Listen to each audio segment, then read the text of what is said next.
this is really an excellent time to look at your systems and look at what needs to change. Welcome to Reframe and Reclaim. We are Courtney Huckabee, a psychotherapist, and Jen Harris, an interior designer, who have teamed up to reflect, challenge, and reframe your mindset in relationship with your personal belongings. Find the reframe. Start your reclaim. Welcome back to another episode of Reframe and Reclaim. I'm Jen Harris. And I'm Courtney Huckabee. And Courtney, what if I told you guests are coming over tomorrow, you have an evening to clean up your house? What are you going to do to declutter to get ready for guests? I'm going to take a nap. Feeling a little overwhelmed? A little overwhelmed. Or is your house just so perfect you can just go nap and not worry about it? I'll have to call the guest and say something's come up. I'm so sorry. So if you're feeling this way, you're not alone. Along those same lines, I don't know if you know this. I gotta get my glasses on for this because it's so important. But roughly 32% of people avoid inviting guests into their homes because of clutter and mess. I would, I don't say that makes sense, but I will say I do know some people who refuse to have events or guests over at their house because they're like, it's too much stress. Yes, to try and get it ready, right? Get it ready. Yes. And I will say I've postponed things. I wouldn't say I've never not had someone over, but it's like, hey, someone might be like, hey, let's get together. It's like, oh, let's go to your place or let's go out to eat as opposed to coming to my place because I know work needs to be done. Another staggering statistic is 52% of respondents in the survey admitted they've canceled hosting events entirely because of the state of their home. And then 73% have avoided showing specific parts of their home to guests because of clutter. So I know I've definitely done that where it's like, I'm not showing you my guest room closet. Shut the door off, no need to see what's behind the curtain. Yes. As the Wizard of Oz says. And I will say we all have spaces in our home that are less organized, but it's really important for us to know like how to not feel overwhelmed by a perfect home. Like the Instagram home, the magazine home, most homes do not look this way. And so I think it is one of those things of like, how do we get to a place where our home is comfortable to live in, and functional, to feel lived in, and to be functional, and for us to want to have people over and be social and make sure that we're not feeling ashamed or embarrassed of our spaces. Yes. And you bring up, perfectionism. So that is one thing. If you have to do it fast, it's not going to be perfect 99% of the time, right? Yeah. So fast doesn't mean perfect. So if someone is in kind of that frantic mode, how can you get them to move past the perfectionism side, or how do they get past that this is okay for now? Okay, so I will say for me personally, whenever I think of like having people over, I'm thinking they're going to be in the living room. They might be in the dining room. They might be in the kitchen. I want things in the living room cleaned up and tidy. I don't maybe have to deep clean my floors. Maybe I don't need to, take the half full trash out. Like I really prioritize like what spaces or areas need to really be done. So cleaning the laundry that is, usually stored on our dining room table. So if we're having guests over for dinner, we have a place to eat. So really prioritizing like what spaces will be used, what spaces will be seen, and what's most important to focus on first. What about that is you? exactly correct. Yes. Oh, I Ding, win! ding, ding! Yay! What's the prize? I can have guests over. You can have guests over. That's right. And again, like going to that perfectionism, this is going to be a time where it's like a Band-Aid, right? Where it's like, I'm going to have to put this in another space and shut the door, and that's okay. It's okay. The main thing is just not leave it there, till the next guest arrives. It like doesn't live there forever. Doesn't live there. It's a temporary. Just for the time being. Yes. But it's exactly right. So you're going to want to tackle those areas where people are going to be. So if you have guests staying overnight, then you're going to want to do the guest room. You're going to want to do the guest bathroom. You're going to want to do the living room and the kitchen spaces. But the main thing to get the biggest visual impact is going to be those flat surfaces. Mm. So your kitchen counters, Kitchen table. right? Coffee tables, side tables, Yeah. bathroom counters, any of those spaces. And if you take those off, that instantly is going to make you feel like you've made progress. Of course. It's going to make you feel lighter and feel more confident about having people over. And, part of the reason this quick win feels so satisfying is because of that instant gratification, right? You see a big space empty, it didn't take a whole lot of time, and it's Mhm. done and it looks good. I will say my guest bathroom, it is the place where like my little boy takes a bath and, kind of brushes his teeth and washes his hands, but it has very little things in the guest bathroom. So when I do have guests, it's literally like Mm-hmm. wipe down the counters. I don't even have to clean the counters off, close the bathtub curtain, and then like maybe take out the trash. It's a very Yes, quick and simple thing because I don't have 300,000 things in that exactly. room.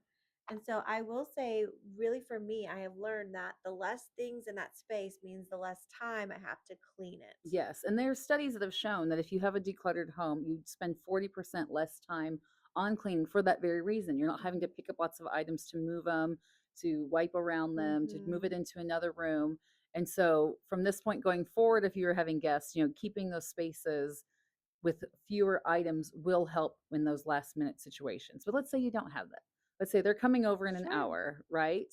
We're focusing on progress, not perfection, Yes. fast, high impact areas, and the rest of it can ride. And honestly, if they're good enough friends, they're going to let things slide. Like they're going to be okay with If clutter. you've been in my counseling office, you will know, even though family is close to the heart, sometimes the most critical too. Oh, yes. So I Yes. will say, also realizing that clean enough for you is going to be clean enough. And Yes. sometimes there's other people we just, they're always going to have an opinion about something we did or did not do.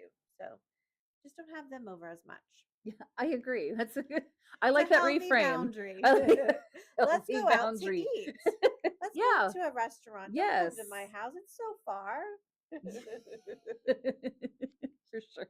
But definitely, again, those flat surfaces, entryways when people first come in, kitchen countertops, Yes, the living high room impact places surfaces, where people are going hmm to like be walking through or using a lot. bathroom counters, floors if there's like a big mess. But me, it's more like if there's boxes or things stacked on the floor that need to go somewhere else just to open up the space to make it more visually appealing. We do not need to deep clean our floors No, no, no, before no, no, guests no. come over. I mean, I may run a quick vacuum because I have a dog and a kid, but I'm not going to be vacuuming the entire home and, my bedroom.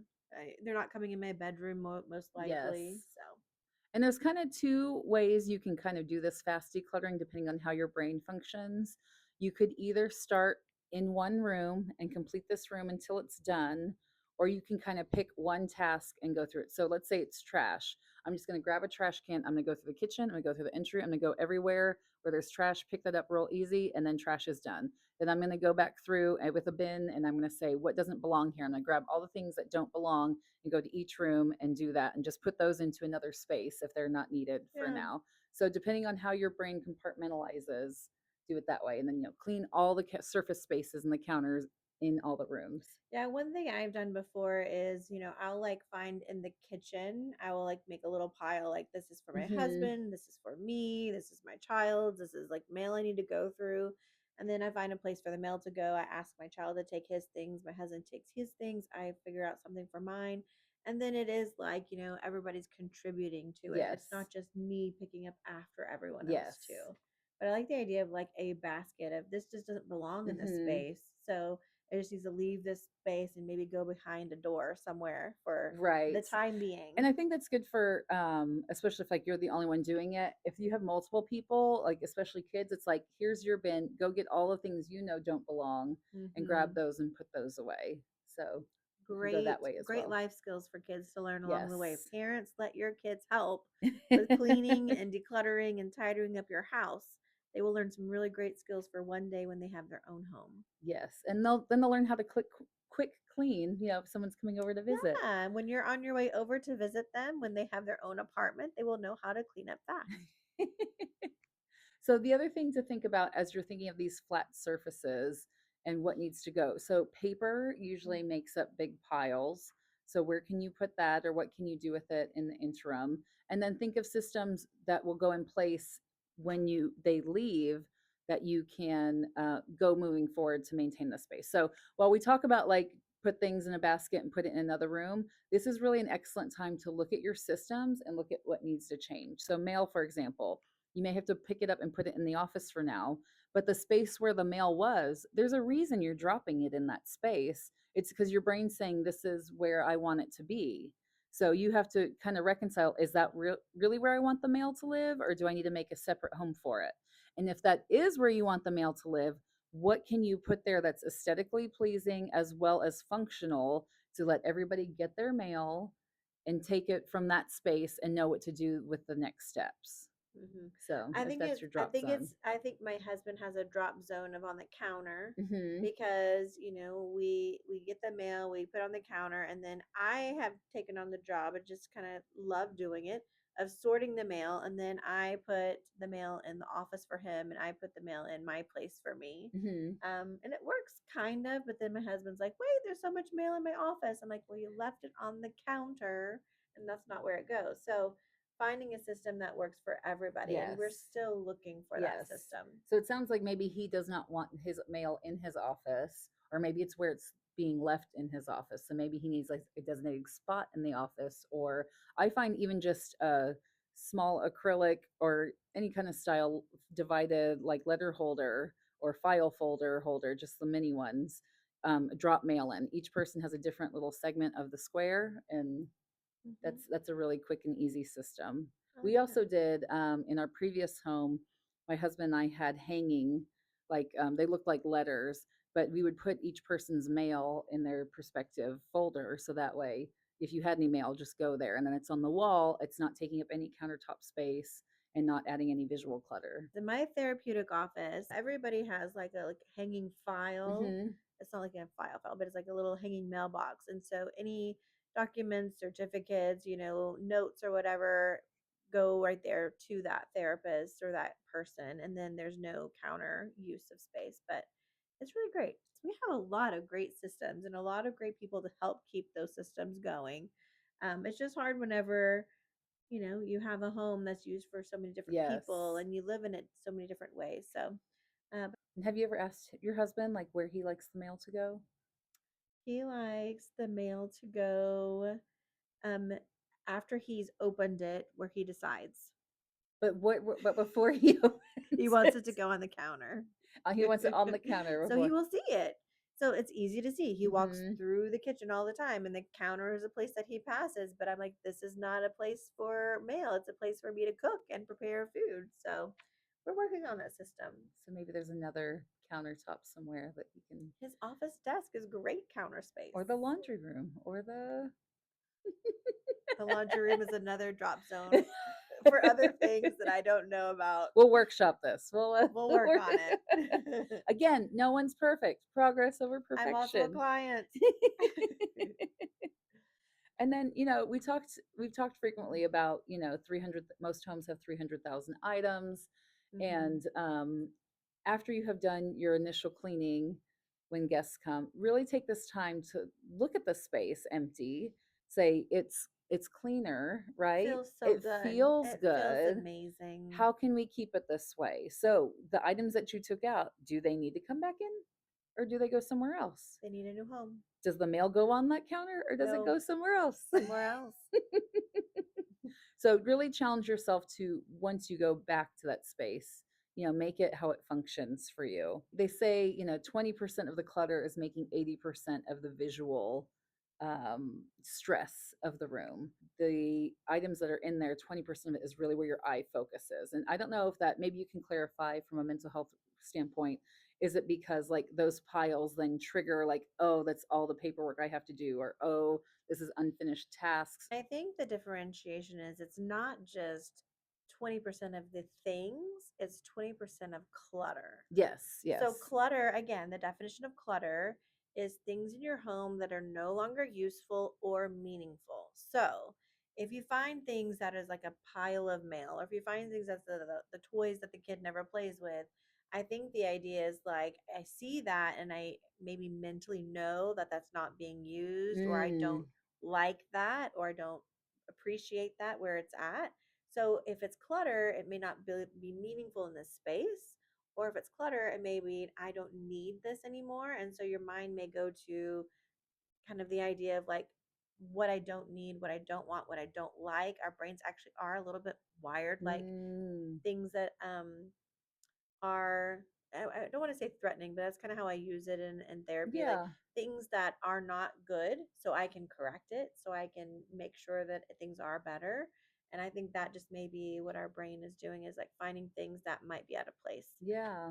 So if you have a home that has an area, it could be the linen closet, the pantry, it could be a countertop or a drawer, and you go, everything feels like it fits and is needed here. There's not extra of things that Hmm. are not used or not meaningful. That feels like a really good, well rounded space. And maybe we need to take a more inventory of the different spaces where maybe this doesn't have the right home. Right. It needs to go to a different space. Or maybe I really don't need that here because it's not being used. It needs to go to a different home. Maybe not in my home. Have a different Yeah. yes. Donations is the number one way that people like to get rid of their items. I think there's an idea of like if I'm throwing it away, then it's being wasted. And Yes. then if I can donate it, maybe it can be used by someone else or appreciated by somebody else, and it gives it meaning again, right? Yes. And so I And think a value. lot of Yeah. people feel as though like if I can give this to someone who can use it or who will appreciate it, then I feel better letting it go than it just not Hmm. being used or appreciated. And we have seen that time and time again with clients as well. Personally as well. Yes. Yes. Yes. Yes. I'm a client too. So get that if you get that call, I know we're coming to the close of the podcast, but Yes. if you get that call and someone's like, "Hey, I'm heading over," you're going to set a timer for 30 minutes and you're going to see what you can do. You're going to start with those flat surfaces, get those cleared off first. Pick up pillows in the living room, make sure that's aligned. Don't worry about cleaning the floors. Then you can go in deeper and go into other rooms. And don't get stuck in one space. Just go fast, not perfection. And then again, really challenge yourself after the guests have left to then what systems do I need in place to make this so the next time I get a call, I'm not scrambling, right? How did the space get cluttered in the first place? And what can I do to change those habits? And I will tell you a secret that I have that maybe is going to be revealed to Ooh. my husband Oh. right now. If he watches the podcast, we'll see. I actually like to have guests over to help me and my husband practice Mm, decluttering. And so I'll be like, yes. we have family coming over for dinner tonight or I for like that. tomorrow night. We need to do that. We need to get things cleaned up. And then there's a little bit more accountability for everyone to do that. So if I can plan it a few days in advance, it gives me something to keep me accountable, Hmm. my husband, my child to be accountable to clean up. But if it Like is that. a surprise, this is a really great place, like Jen said. Just take over the common areas where they're going to Hmm. be, using, whether it's the bathroom, the living room, the kitchen and dining room, those surface areas, find things to put away or to kind of put behind another door. And then remember, like, we are not looking for a perfect home. We're just Yeah. looking for you to feel a little more comfortable to have guests come and spend time with you. Yes. And thank you for spending time with us today on Yes, the thank you. podcast. We appreciate it and appreciate you. If you know someone that could benefit from this podcast, please share, like, and subscribe. And we'll see you next time. Remember, progress over perfection. Yes, Don't get stuck in the perfect. you So can do this. you can.